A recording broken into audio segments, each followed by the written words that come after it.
నమస్కారం, ఇది సంగతికి స్వాగతం. రసాయన ఎరువులు, పురుగుమందుల వినియోగంలో రికార్డులు సృష్టించిన ఆంధ్రప్రదేశ్ రసాయన రహిత సేద్యం దిశగా అడుగులు వేస్తోందా? ఎరువులు, ప్రమాదకర పురుగుమందుల వాడకంలో కాస్త అవగాహన పెరిగిందా?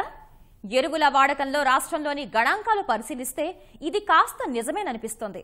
ఎరువులు, పురుగుమందుల వాడకంలో తగ్గుదల నమోదైంది. అయితే కిందటి సంవత్సరాలతో పోలిస్తే వాడకం తగ్గినప్పటికీ ఇప్పటికీ మన రాష్ట్రంలో ఎరువుల వినియోగం ఆందోళనకర స్థాయిలోనే ఉంది. దేశంలోనే అత్యధికంగా పురుగుమందుల వాడకం మన వద్దనే జరుగుతోంది. వాణిజ్య పంటలు సాగు అధికంగా ఉన్న జిల్లాల్లో పురుగుమందుల వాడకం విపరీతంగా ఉంటుంది. ప్రపంచమంతా ప్రకృతి సాగు వైపు మరలుతున్న తరుణంలో రసాయనాల వాడకాన్ని బాగా తగ్గించాలని వ్యవసాయ రంగ నివేదికలు చాటుతున్నాయి. ఈ దిశలో రాష్ట్రం కొంత ముందంజ వేసింది. రాయితీ రూపేణా ప్రభుత్వానికి వచ్చిన ఆదాయంతో పాటు పెట్టుబడి రూపంలో రైతుకు కొంత మొత్తం మిగులుతోంది.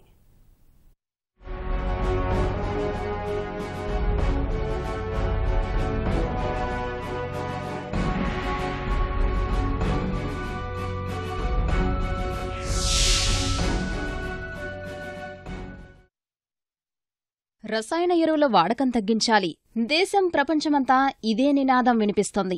ఆంధ్రప్రదేశ్లో ఆ దిశగా ఇప్పుడు వడివడిగా అడుగులు పడుతున్నాయి. రసాయన రహిత సేద్యం దిశగా అంతా అడుగులు వేయాల్సిన తరుణంలో ఆంధ్రప్రదేశ్లో ఎరువుల వాడకం తగ్గిందన్న సూచనలు ఉపశమనమిస్తున్నాయి. రాష్ట్రంలో ఈ ఏడాది ఖరీఫ్లోనూ, ఇప్పుడు నడుస్తున్న రబీలోనూ గతేడాదితో పోలిస్తే రసాయనాల వినియోగం మోస్తారుగా తగ్గింది. 3 ఏళ్లుగా ఈ మార్పు స్పష్టంగా కనిపిస్తోంది. 2016 ఖరీఫ్లో రాష్ట్ర వ్యాప్తంగా 16,41,214 మెట్రిక్ టన్నుల రసాయనాల ఎరువుల వినియోగం జరగ్గా 2017 ఖరీఫ్ నాటికి 14,84,249 మెట్రిక్ టన్నుల వినియోగం నమోదైంది. దాదాపు 1,57,000 మెట్రిక్ టన్నుల వినియోగం తగ్గింది. ప్రభుత్వానికి రాయితీ రూపేణా 151 కోట్ల రూపాయలు ఆదా అయ్యాయి. రాయితీ కాక రైతులు 2016లో 2,141 కోట్లు ఎరువుల కోసం వినియోగించగా 2017 నాటికి అది 1,918 కోట్లకు తగ్గింది. అంటే రైతులకు దాదాపు 223 కోట్లు ఆదా అయ్యిందని వ్యవసాయ శాఖ చెబుతోంది.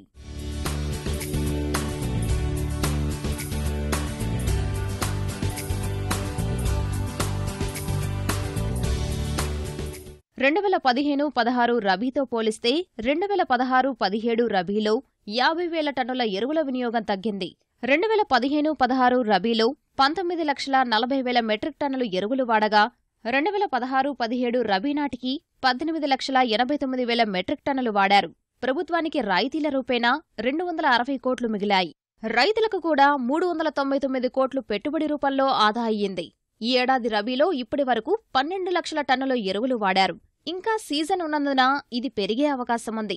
మొత్తం మీద 2 సీజన్లలో ప్రభుత్వానికి 400 కోట్ల వరకు, రైతులకు 620 కోట్ల వరకు ఆదా అయ్యింది. ఎరువుల వినియోగంలో రైతుల్లో అవగాహన పెరగడం, వ్యవసాయ విస్తరణ అధికారులు క్షేత్రస్థాయిలో ఎప్పటికప్పుడు చేసిన సూచనలతో ఎరువుల వాడకంలో తగ్గుదల వచ్చిందని వ్యవసాయ శాఖ చెబుతోంది. ఎరువుల యొక్క వాడకం అన్నది తగ్గడం గమనిస్తున్నాం. ఒకవైపు భారతదేశం యొక్క పిక్చర్ చూసినట్టయితే పర్ హెక్టార్ వాడకం 126 నుంచి 165 వరకు పెరిగితే మన దగ్గర పర్ హెక్టార్ కన్జంప్షన్ అనేది తగ్గడం గమనిస్తా ఉన్నాం. దీనికి గల ప్రధానమైనటువంటి కారణం ఏంటంటే మనము సాయిల్ హెల్త్ మేనేజ్మెంట్ కేటగిరీ కింద సాయిల్ హెల్త్ కార్డ్స్ డిస్ట్రిబ్యూషన్ చేస్తా ఉన్నాం. అది దాని డిస్ట్రిబ్యూషన్లో దాని రికమెండేషన్స్ కూడా ఉన్నాయి. ఏ నేలకి ఏ రకమైనటువంటి పోషకాలు ఉండాలి, ఏ రకమైనటువంటి వాడకం చేయాలి అనేటువంటిది అంతా కూడా దాంట్లో ఆ పత్రంలో పొందుపరచడం జరిగింది. దేశంలో 4వ వంతు పురుగుల మందుల వినియోగం జరిగేది తెలుగు రాష్ట్రాల్లోనే. అలాంటి చోట ఇప్పుడు పురుగుల మందుల వాడకం తగ్గుతోంది. 2015-16లో 1,180 టన్నుల పురుగుల మందుల వినియోగం రాష్ట్రంలో జరగ్గా తర్వాత ఏడాదికి 1,100 మెట్రిక్ టన్నులకు తగ్గింది. కిందటి ఖరీఫ్ సీజన్కు పురుగుల మందుల వాడకం 999 మెట్రిక్ టన్నులకు వచ్చింది. అంటే దాదాపు ఏడాదిలో 101 మెట్రిక్ టన్నుల వినియోగం తగ్గింది. రైతులకు పెట్టుబడి రూపంలో 250 కోట్లు తగ్గినట్లు వ్యవసాయ శాఖ అంచనా వేస్తోంది. రబీలో పురుగుమందుల వాడకం 3 ఏళ్లలో బాగా తగ్గుతోంది. 2015-16లో 957 మెట్రిక్ టన్నులున్న వినియోగం కిందటేడాది 500 మెట్రిక్ టన్నులకు వచ్చింది. అంటే దాదాపు 40% వినియోగం తగ్గింది. ఈ ఏడాది రబీలో ఇప్పటి వరకు 433 మెట్రిక్ టన్నుల పురుగుల మందులు వాడారు. సీజన్ ఇంకా ఉన్నందున వినియోగం మరికొంత ఉండే అవకాశముంది. రాష్ట్రం మొత్తం గణాంకాల్లో తగ్గుదల నమోదు ఉన్నా కొన్ని జిల్లాల్లో ఇప్పటికీ విపరీతమైన పురుగు మందులు, ఎరువుల వాడకం కనిపిస్తుంది. గుంటూరు జిల్లా పురుగుల మందుల వాడకంలో ముందుండగా కర్నూలు రసాయనిక ఎరువులు ఎక్కువగా వినియోగిస్తుంది. రాష్ట్రంలో పురుగు మందులు అత్యధికంగా చల్లుతుంది గుంటూరు జిల్లాలోనే. అక్కడ గతేడాది 129.45 టన్నుల వినియోగం ఉంటే ఈ ఏడాదికి 135 టన్నులకు చేరింది. రెండో స్థానంలో ఉన్న తూర్పుగోదావరి జిల్లాలో 2 ఏళ్లుగా 110 టన్నుల పురుగు మందులు వాడుతున్నారు. మూడో స్థానంలో ఉన్న పశ్చిమ గోదావరి జిల్లాలో కిందటేడాది 103 టన్నులు వాడగా ఈ ఏడాది 107 టన్నులకు పెరిగింది. రబీ సీజన్లో మాత్రం పశ్చిమ గోదావరిలో పురుగుమందుల వినియోగం బాగా తగ్గింది. 3 ఏళ్ల కిందట రబీలో 72 మెట్రిక్ టన్నుల పురుగుమందులు వాడగా 2 ఏళ్లుగా 18 మెట్రిక్ టన్నులే వినియోగిస్తున్నారు.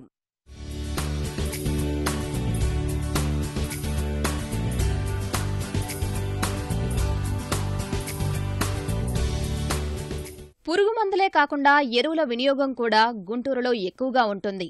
గుంటూరు జిల్లాలో ఎరువుల వినియోగం కిందటేడాది కంటే 24,000 టన్నులు పెరిగింది.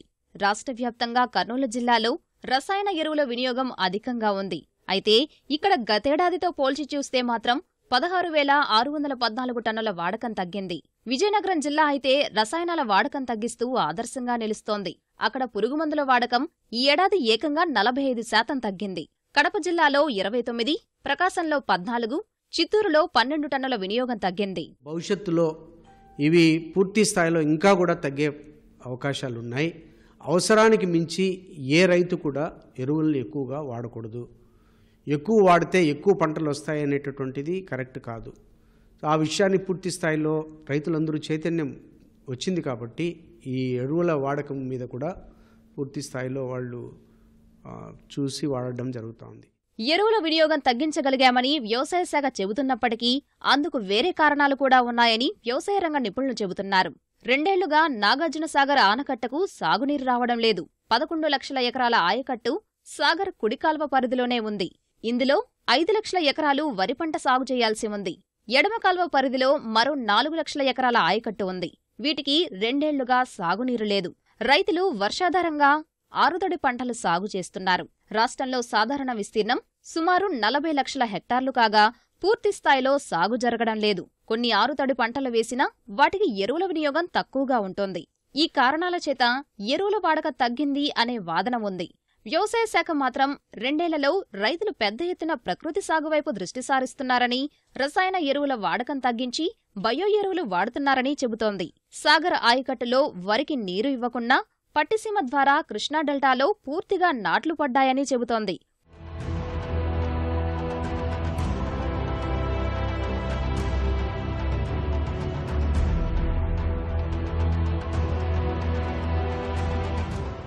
ఇలా ఎరువుల వాడకం తగ్గినప్పటికీ పురుగుమందుల వాడకం ఇంకా ఆందోళనకరంగానే ఉంది.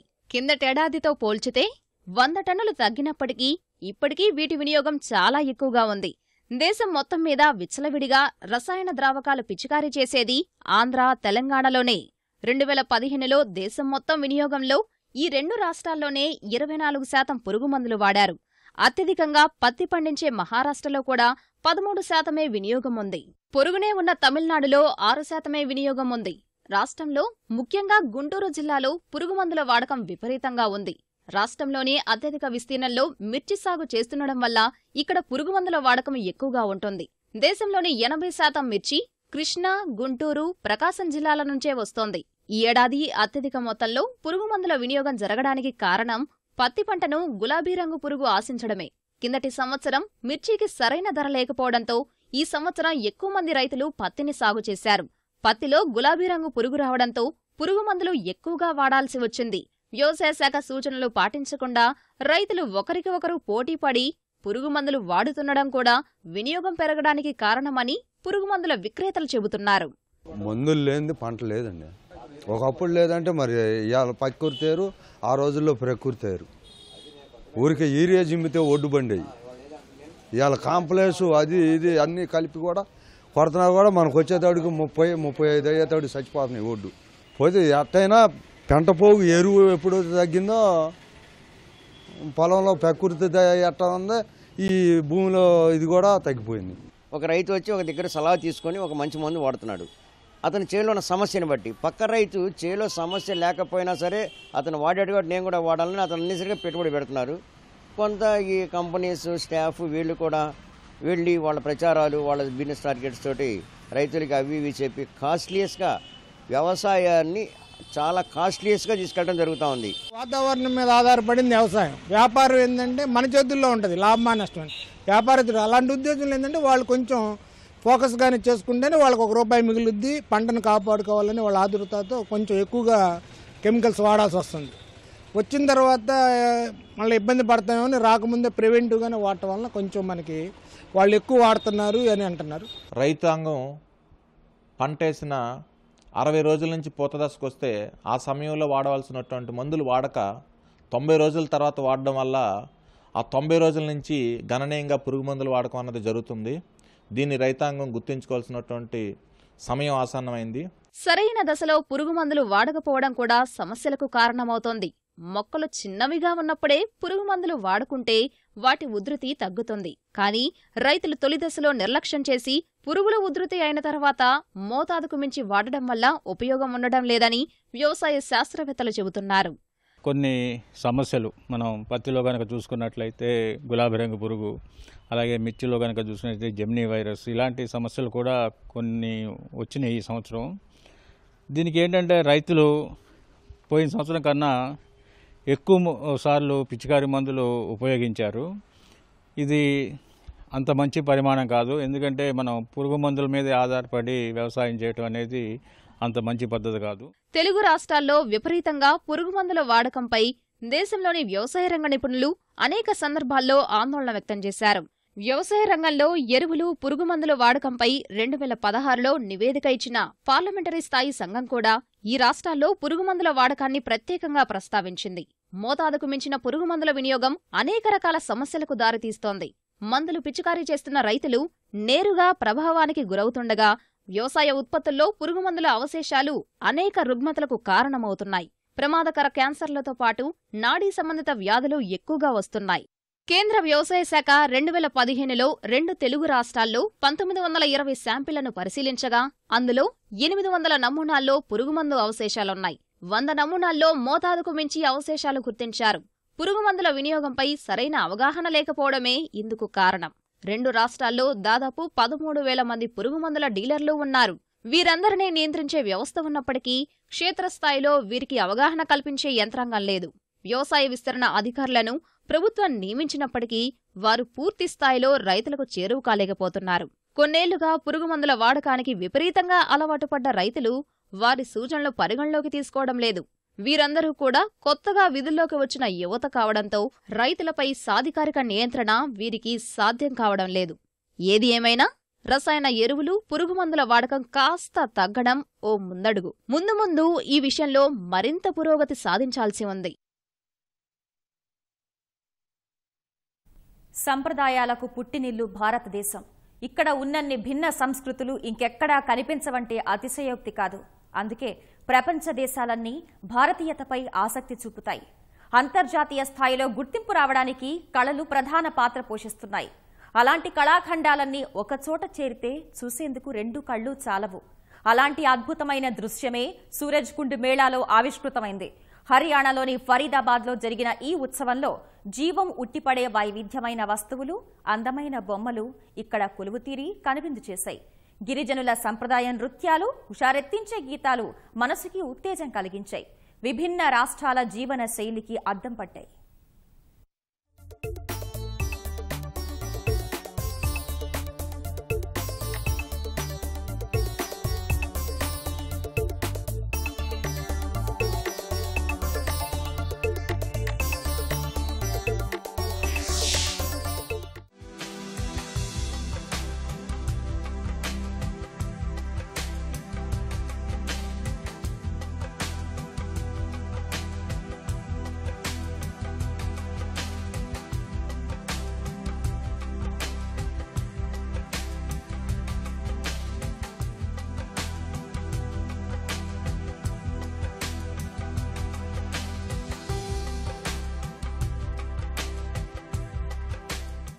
మన దేశ కళా వైభవాలను హస్తకళా ప్రదర్శనలు ప్రపంచానికి చాటే వేదిక ఈ సూరజ్ కుండ్ మేళా.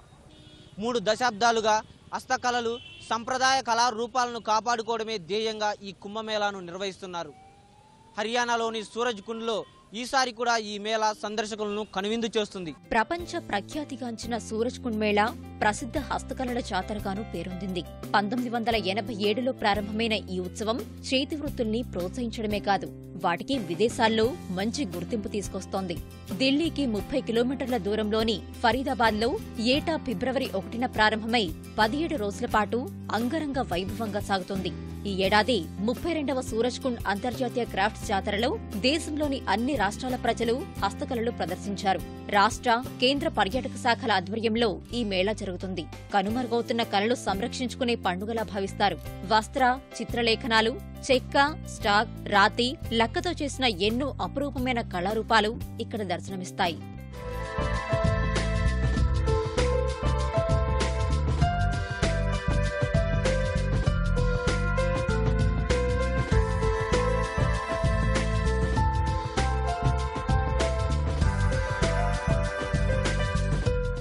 సూరజ్ కుండ్ అంటే సూర్యుని సరస్సు అని అర్థం. ఉదయిస్తున్న సూర్యుని ఆకారంలో నిర్మితమైన ఈ సరస్సు 10వ శతాబ్దానికి చెందింది. ఒకప్పుడు ఈ ప్రాంతంలో ఎన్నో నెమళ్లు తిరిగేవట. అందుకే పీకాక్ లేక్ గా కూడా వ్యవహరిస్తారు. తోమర్ రాజవంశానికి చెందిన గుర్జర్ కింగ్ సూరజ్ పాల్ ఈ నిర్మాణం చేపట్టినట్లు చారిత్రక ఆధారాలు చెబుతున్నాయి. కేంద్ర పర్యాటక, టెక్స్టైల్స్, సంస్కృతి, విదేశాంగ శాఖ, హర్యానా పర్యాటక శాఖల సహకారంతో సూరజ్ కుండ్ మేళా అథారిటీ ఈ ఉత్సవం నిర్వహిస్తోంది. 40 ఎకరాల ప్రాంగణంలో దాదాపు 100 కుటీరాల్లో 1000కి పైగా స్టాళ్లు ఏర్పాటు చేసింది. ఏటా 10 లక్షల మంది సందర్శకులు, విదేశీ పర్యాటకులు వస్తారని నిర్వాహకులు చెబుతున్నారు. ప్రతి సంవత్సరం ఒక రాష్ట్రం థీమ్ స్టేట్ గా వ్యవహరిస్తుంది. ఈసారి ఉత్తరప్రదేశ్ ఇందుకు ఎంపికైంది. ఒక్కోసారి ఇతర దేశాలకు ప్రాధాన్యమిస్తారు. 2009లో ఈజిప్ట్, 2012లో థాయిలాండ్, 2013లో ఆఫ్రికన్ దేశాల సమూహం ప్రధానంగా ఉండగా 2014లో శ్రీలంక, 2015లో లెబనాన్, 2016లో చైనా, జపాన్, 2017లో ఈజిప్ట్ దేశాలు ఎంపికయ్యాయి. ఈ ఏడాది కిర్గిస్థాన్ దేశం ఆ బాధ్యత తీసుకుంది.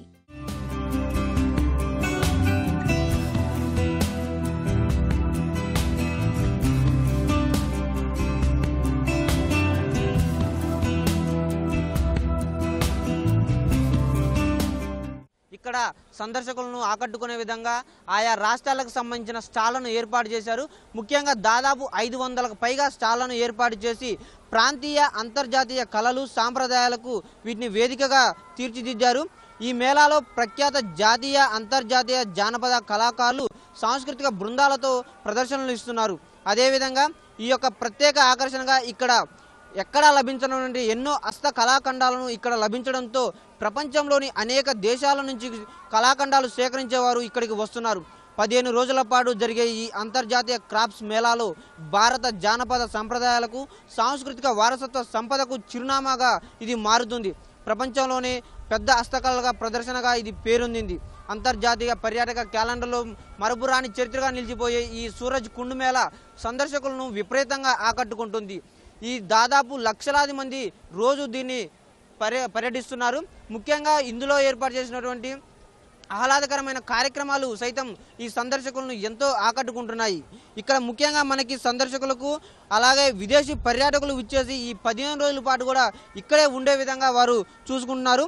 3 దశాబ్దాలుగా మన వారసత్వ సంపదకు, సంస్కృతి సంప్రదాయాలకు ప్రతీకగా ఈ సూరజ్ కుండ్ మేళా నిలుస్తోంది. ఈ మేళాలో ప్రతి కుటీరం ఒక్కో ప్రత్యేకతతో కనువిందు చేశాయి. ప్రధానంగా చొప్పతో రూపొందించిన విభిన్న ఆకృతులు ప్రత్యేక ఆకర్షణగా నిలిచాయి. బట్టిక్ పెయింటింగ్ వస్త్రాలకు మంచి ఆదరణ లభించింది. హస్తకళాకారులు తయారు చేసిన రకరకాల కళారూపాలు ఆకట్టుకున్నాయి. చెట్టు బెరడుతో చేసిన చిత్రాలు అబ్బురపరిచాయి.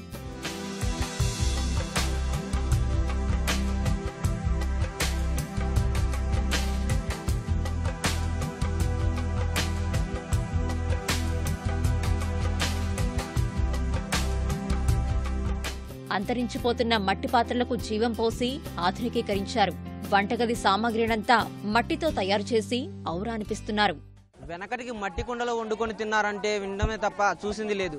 కానీ ఆ మట్టి కుండలను ఆధునీకరించి ఇప్పుడు సైతం వండుకొని తినేలాగా ఈ మేళాలో ప్రత్యేక ఆకర్షణమైన పాత్రలను ఉంచారు. మనం ఇక్కడ చూడొచ్చు. ఇక్కడ వంట సామాగ్రికి కావాల్సిన ప్రతి వస్తువు కూడా మట్టితో తయారు చేసినవి ఉన్నాయి. గ్లాస్ నుంచి మొదలు పెడితే మనం ఇటీవల ప్రతి ఇంట్లో కనిపించే రైస్ కుక్కర్ వరకు ఇక్కడ మట్టితో తయారు చేసినవి కనిపిస్తున్నాయి.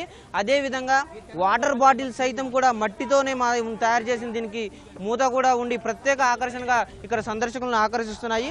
కళాయి అలాగే చిన్న చిన్న వాటర్ గ్లాస్ నుంచి ప్రతిదీ కూడా ఇక్కడ మట్టితో చేసినవి ప్రత్యేక ఆకర్షణగా ఉండడం కనుమరుగవుతున్న కళలకు ఇవి జీవం పోస్తుందని కూడా చెప్పుకోవాలి. అదేవిధంగా ఈ మట్టి పాత్రలను తమని ప్రత్యేకంగా ఆకర్షిస్తున్నాయని సందర్శకులు చెబుతున్నారు. ఈ మేళాలో ప్రఖ్యాత జాతీయ అంతర్జాతీయ జానపద కళారూపాలు సాంస్కృతిక బృందాలతో ఏర్పాటు చేసిన ప్రదర్శనలు చూసేందుకు పెద్ద సంఖ్యలో సందర్శకులు తరలివచ్చారు.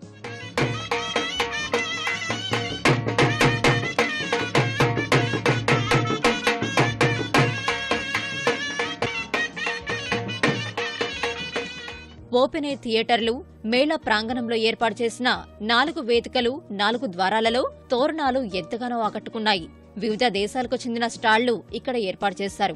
ఇంత గుర్తింపున్న జాతరలో చేతి వృత్తుల ఉత్పత్తులు ప్రదర్శించడం పట్ల నిర్వాహకులు, తయారీదారులు ఆనందం వ్యక్తం చేశారు. ఈ సృష్టిలో ప్రతిదానికి ఓ కళ ఉంటుందని, దానికి కేవలం తాము జీవం మాత్రమే పోస్తున్నామని కళాకారులు చెప్పడం విశేషం. ఆంధ్రప్రదేశ్ నుంచి, నెల్లూరు డిస్ట్రిక్ట్ నుంచి, ఉదయగిరి తరపు నుంచి వచ్చాను. ఇది హ్యాండీక్రాఫ్ట్ వాళ్ళు మమ్మల్ని పిలిచారు. ఇక్కడ ఎగ్జిబిషన్ టైపు పెట్టాం స్టాల్స్. అక్కడ మాకు అలాట్మెంట్ చేశారు. మనకు స్టేట్ అవార్డు వచ్చిన వలన మనకు ఇక్కడ స్టాల్ అలాట్మెంట్ అయింది. అంత దూరం నుంచి వచ్చినా మనకు సేల్ ఎలా అవుద్దో ఏదో టెన్షన్గా ఉన్నాము, కానీ సేల్ చాలా బాగుంది. आज मैं स्टूडेंट्स को टेम्परेरी छुट्टियों पर आया हूँ. मैंने बहुत सारा तरह की आर्ट्स देखी और क्राफ्ट्स देखी. मुझे बहुत अच्छा लग रहा है और आप सबसे भी निवेदन है कि आप इस सूरजकुंड के मेले में एंजॉय करने आए छुट्टियों में. डिफरेंट स्टाइल्स है यहाँ पे. यूपी स्पेशल है. यहाँ पे हैंडवर्क है, पेंटिंग है, बहुत कुछ है. सब कुछ डिफरेंट है. ऑसम. बहुत मजा आ रहा है. सभी बच्चे बहुत एंजॉय कर रहे हैं. मुझे भी बहुत अच्छा लगा. बहुत सारी शॉपिंग की हम लोगों ने. सुबह से आए हुए हैं और अभी भी जाने का मन नहीं हो रहा है.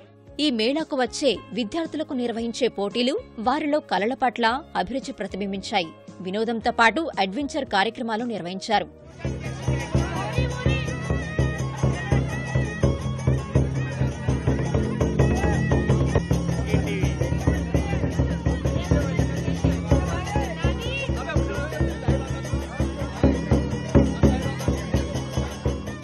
తెలుగు రాష్ట్రాలకు చెందిన స్టాళ్లు సైతం ఇక్కడ కొలువుదీరాయి. చార్మినార్ గాజుల నుంచి నిర్మల్ కొండపల్లి బొమ్మలు, గద్వాల్ చీరలు, ఉదయగిరి చెక్కు బొమ్మలు సందర్శకుల మనసు దోచుకున్నాయి.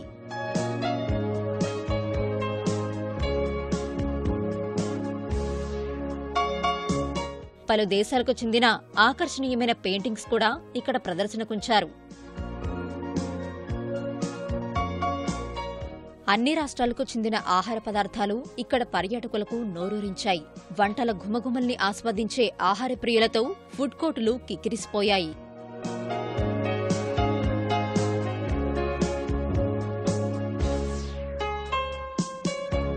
देख के बहुत अच्छा लगता है और बहुत ही अच्छी सर्विस आपकी बात दे रहे हैं. पिछले सालों से बहुत ज्यादा इम्प्रूव है. एक्सपीरियंस बहुत अच्छा था. हम लोग पूरी फैमिली साथ में आए थे घूमने. हमने बहुत एंजॉय किया. हैंडीक्राफ्ट्स मटेरियल्स हमने बेसिकली देखा. हमने बहुत सारी शॉपिंग भी की है. కేంద్ర ప్రభుత్వం ప్రత్యేక స్థానం కల్పించిన ఈ జాతర దేశ వారసత్వ సంపద విదేశాలకు పరిచయం చేసే వేదికగా నిలిచిందనడంలో ఎలాంటి సందేహం లేదు. 17 రోజుల పాటు ఎంతో కోలాహలంగా జరిగిన ఈ అంతర్జాతీయ మేళా వల్ల వివిధ ప్రాంతాల కళారూపాలు, హస్తకళలు, వంటలు, జీవనశైలి ప్రచారంలోకి వచ్చాయి. అంతేకాదు, దేశాల మధ్య ఉన్న సంబంధం మరింత మెరుగుపడేందుకు ఈ ఉత్సవం ఎంతగానో ఉపకరిస్తుందన్నది వాస్తవం. శతాబ్దాల చరిత్ర కలిగిన మన సాంస్కృతిక కళలను ప్రపంచం ముందుంచేందుకు ఇదో సువర్ణ అవకాశం. బయటి ప్రపంచానికి తెలియని ఎన్నో కళారూపాలను ఇక్కడ స్టాళ్ల రూపంలో అందుబాటులోకి తీసుకొచ్చారు. నిత్యం లక్షలాది జనం దీన్ని సందర్శిస్తుండటంతో ఈ మేళా జనజాతరను తలపిస్తుంది. ఈ మేళా తర్వాత మన దేశ పర్యాటక రంగం మరింత ముందుకు సాగుతుందని విశ్లేషకులు భావిస్తున్నారు. కెమెరామెన్ చిరంజీవితో విద్యాసాగర్, ఈటీవీ న్యూస్, హర్యానా. మరిన్ని విభిన్న అంశాలతో మరో ఇదే సంగతిలో మళ్లీ కలుసుకుందాం. నమస్కారం.